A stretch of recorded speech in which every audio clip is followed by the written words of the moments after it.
என்னடா சொன்ன? ஏண்டா இந்த பக்கம் உனக்கு எப்படி தெரியுது? உங்களுக்கு என்ன ராசா பார்க்க அந்த கரிகால மகாராசா கணக்காக இருக்கீங்க.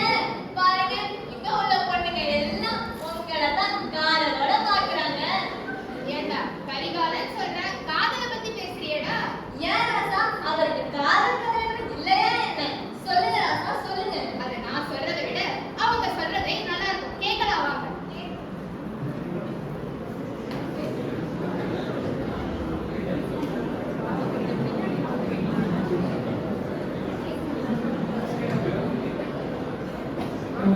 என் நண்பன் கரிகாலனுக்கு இன்று என்ன ஆயிற்று? உங்கள் மனநிலை சரியில்லையே.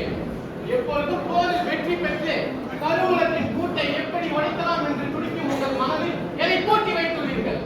பாத்திமா, என் நெஞ்சை திறந்து காட்டினால் அது என்ன இருக்கும்? யார் இருப்பார்கள் என்று நினைக்கிறாய்? அதை தெரிந்து கொள்ளலாம் என்று அரசை நினைக்கிறேன். என் நெஞ்சில் என்னை பெற்ற தாயும் தந்தையும் இருக்க மாட்டார்கள். என் உயிரினும் மேலான என் தங்கையும் தம்பியும் இருக்க மாட்டார்கள். இவ்வளவு ஏன் என் உயிருக்கு உயிரான நண்பர்களாகிய நீயும் வந்திய தேவனும் கூட இருக்க மாட்டீர்கள். என் நெஞ்சில் வஞ்சகமே வடிவான பெண் ஒருத்தி அதில் இருக்கிறார். பாவமே உருவான பழுவூர் இளையரான் அவள்தான் என் நெஞ்சில் குடியிருக்கிறார். என்ன அரசே, பழுவூர் இளையராணி நந்தினி அவர்களா? அந்நிய பெண்களை எல்லாம் அன்னை போல் பார்க்கும் நீங்களா இதை கூறுகிறீர்கள்? அவர் உங்கள் போர் தளபதி பெரிய பழுவேட்டரையின் மனைவியாயிற்றே. யார் கூறியது அவர் பழுவேட்டையனின் மனைவி என்று? அவள் என்றும் என்னவளே. பழுவேட்டையனை திருமணம் முடிந்த பிறகு நான் ஒன்றும் அவள் காதல் தீயில் விடவில்லை. நான் பற்ற வைத்த நெருப்பு பல்லாயிரம் ஆண்டுகளுக்கு முன்பே எரித்துக் கொண்டிருக்கின்றது. அது இன்றும் அணையாமல் இன்னும் எரித்துக் கொண்டிருக்கிறது. அரசே, என்ன சொல்கிறீர்கள்? நந்தினி அவர்களை உங்களுக்கு முன்பே தெரியுமா? அந்த கதைதான் என்ன? இது நீ நினைப்பது போல வெறும் காதல் கதை அல்ல பார்த்திபா. கண்ணீரும் காயமும் கலந்த ஒரு சரித்திர கதை. இந்த கரிகாலனின் மன அமைதியை கெடுத்த கதை இது. கூறுகிறேன் கேள். வாங்க, நாமளும் பல வருடத்துக்கு முன்னாடி அவங்க சின்ன வயசுக்கு போகலாம்.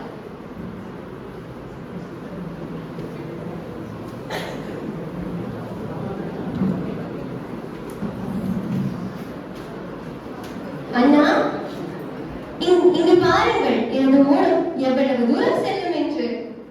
எனக்கு என்னவோ இன்று அவளது ஓடம் விரைவாக நீரிலிருந்து நீச்சல் அடித்து விடும் என்று நினைக்கிறேன்.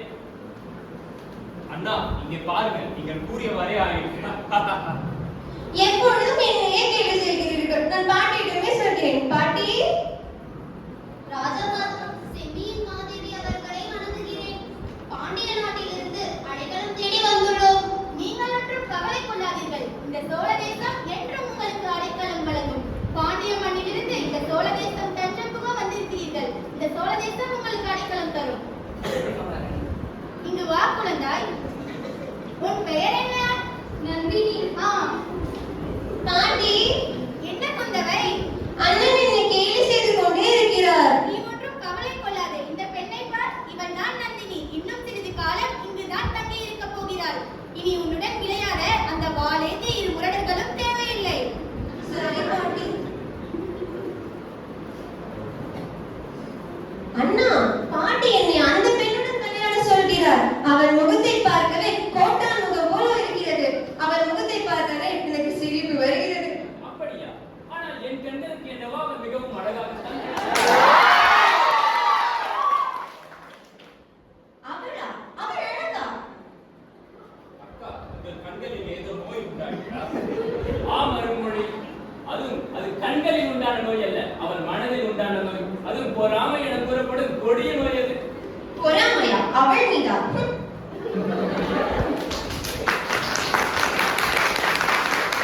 ஓஹோ, அப்ப அந்த காதலர்களோட முதல் சந்திப்பு இப்படிதான் நடந்ததா? அப்புறம் என்னாச்சு? அதுக்கப்புறம் கரிகாலன் பாண்டியர்களோட போருக்கு போனான்.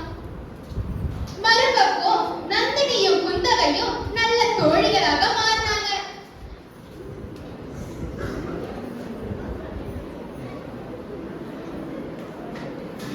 குந்தவை,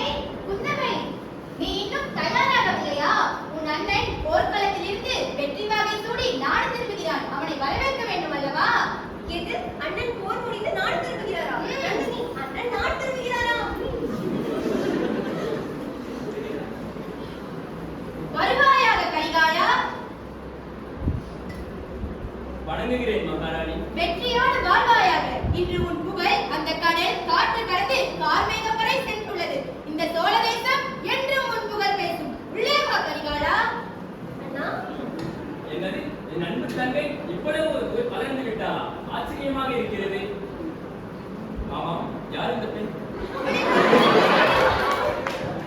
அவளை மறந்து விட்டீர்களா? அவள் தான் நந்தினி. ஓஹோ,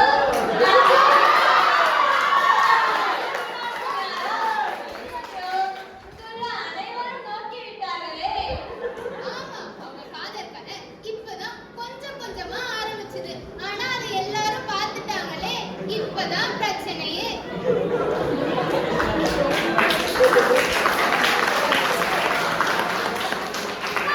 யார் அங்கே? கரிகாலனை அரசவைக்கு வரச் சொல்லுங்கள்.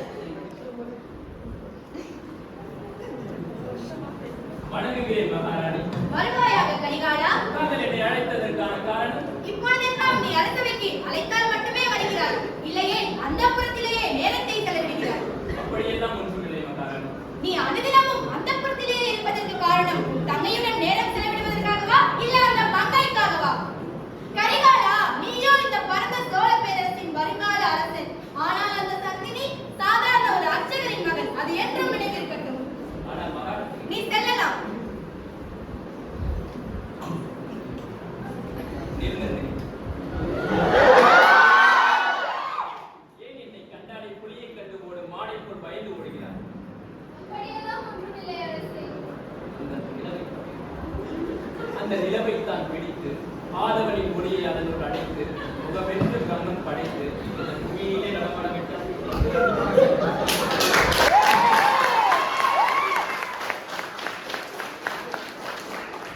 இவரும் சொன்னார், நான் பார்த்தேன். யார் அங்கே? நந்தினியை உடனடியாக அவள் குடும்பத்துடன் நாடு கடத்துங்கள். ஆ.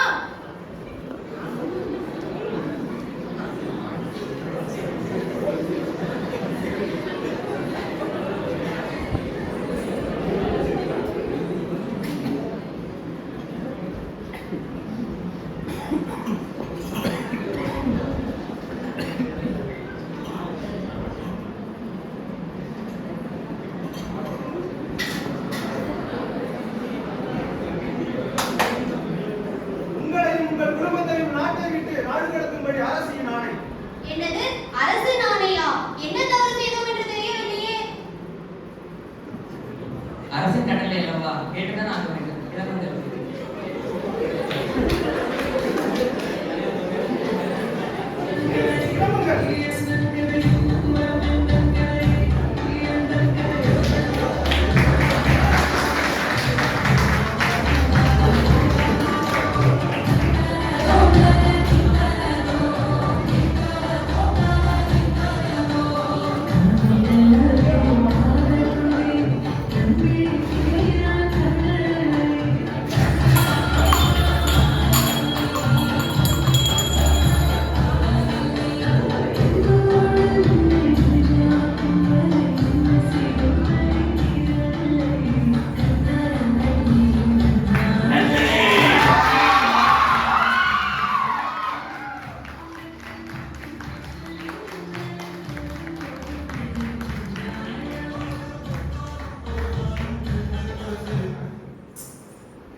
அப்போ இப்படிதான் இவங்க 2 பேரும் பிரிஞ்சுட்டாங்களா?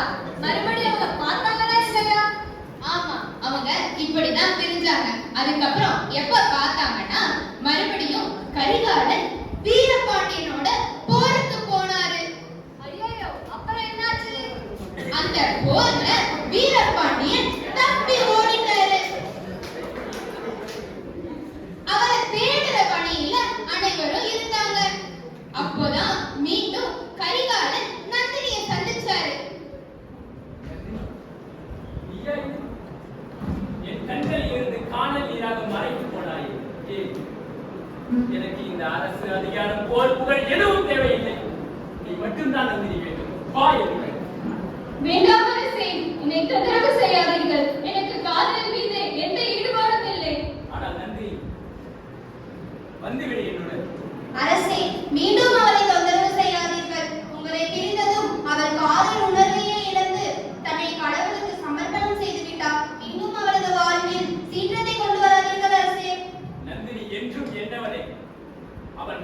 காலம் வரை அந்த மதியின் நிழலை கூட தொடாமல் நான் தொலைவில் இருந்தே அவளை காதலிப்பேன். என்றும் அவளுக்காக நான் காத்திருப்பேன்.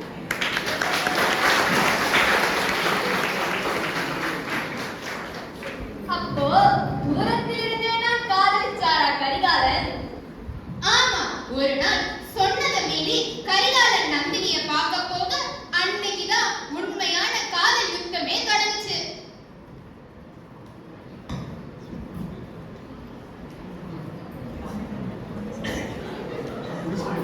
நந்தினி, ஐயா இதை செய்தது? இவனை காக்கவா என்னையும் என் சேனையையும் என் நிழலை கூட தொடவிடாமல் துரத்தினாய்? வேண்டாம் அரசே, விட்டுவிடுங்கள். எங்கள் பார்த்து பொழிந்த பொய்கள் இந்த கைவனை காக்கவா? வேண்டாம் அரசே.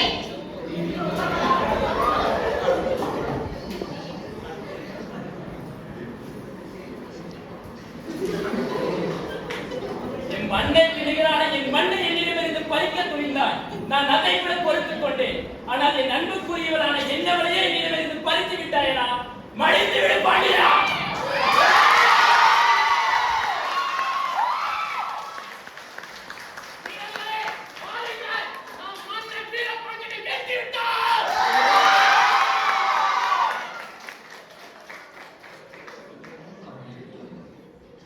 கண்களை கடிதமாக்கி கருமையால் கவிதை வெடித்து என்ன கோர துடிக்கிறார்? இந்த சிவந்த கண்கள் சீற்றத்தின் அறிகுறியா? உன் மனதில் இருப்பதை மறுகணமே படிக்கும் என் முன் இந்த ஒற்றை பார்வை 1000 அர்த்தங்களை கொட்டிச் செல்கிறது. இந்த சிறிய தீப்பொறிதான் கரிகாலன்ற பெரிய ஆலமரத்தை எரிச்சுது. நந்தினிய சதிகாரியாகவும் கரிகாலனை பித்து புடிச்சனாகவும் மாத்துச்சு. காதல், சதி, துரோகம், போர், தியாகம் என எல்லாம் நிறைஞ்ச பொன்னியின் செல்வன் கதை இங்கதான் ஆரம்பிச்சுது.